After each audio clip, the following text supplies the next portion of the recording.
हमारा जो arm forces है वो लोग हमारे हिंदुस्तान को बहुत सेफ रख रहे हैं and then we are comfortable, we are very happy. हम लोग इधर तो जो अरेंजमेंट देखा बहुत अच्छा है। I think there is nothing like what happened Pahalgam, तो it was a sad story but I think we should overcome that and we should move on in life. अभी धीरे धीरे काफ़ी चीज़ें रिस्टोर हो रही हैं, लोग आ रहे हैं, तो हम भी आज अपनी फैमिली के साथ यहाँ पे आए हुए हैं, तो काफ़ी अच्छा माहौल है यहाँ पे। यहाँ के लोग काफ़ी आए हैं, लेकिन हाँ, मैं अभी बाहर के लोगों को ये कहना चाहूँगा कि काफ़ी चीज़ें यहाँ पे सुधर गई हैं। यहाँ पे कुछ ऐसा नहीं है, हम भी आप फैमिली के साथ आए हैं और आप भी यहाँ पे आ सकते हैं। कोई प्रॉब्लम नहीं है। यहाँ का जो लोकल कम्युनिटी है उन्होंने भी बहुत अच्छी तरह हमसे कम्युनिकेट किया, हमें मदद भी की है, यहाँ के घूमने फिरने के लिए भी गाइड किया है बराबर। और यहाँ का मौसम भी अच्छा है, कुछ प्रॉब्लम नहीं है।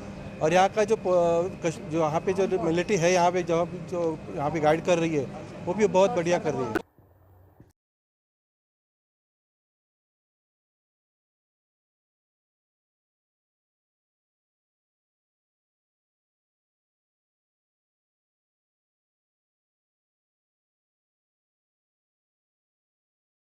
टूरिस्ट का तो ऐसा था कि जब से पहलगाम इंसिडेंट हुआ और कम हो गया था, उसके बाद वॉर का हुआ, उससे और कम हो गया, तो फ़र्क तो काफ़ी पड़ा होटल इंडस्ट्री को।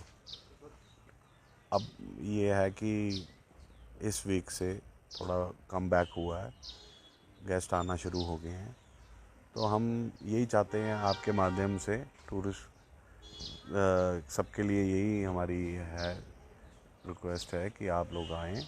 लोगों के मन में डर तो है ऑब्वियसली, क्योंकि अगर हम भी यही सोचेंगे कि बाहर जाना है तो कहीं कुछ ऐसा वैसा हो जाए, लेकिन अभी ऐसा कुछ नहीं है। सिक्योरिटी फोर्सेस हमारे यहाँ पे 24 आवर्स जो हैं हमारे होटल के इर्द गिर्द, जैसे होटल या पूरे पत्नीटॉप आप कह लें, कहीं भी किसी भी एरिया में चले जाएँ तो सिक्योरिटी फोर्सेस तैनात है 24 आवर, और कोई ऐसी कोई दिक्कत वाली बात नहीं है।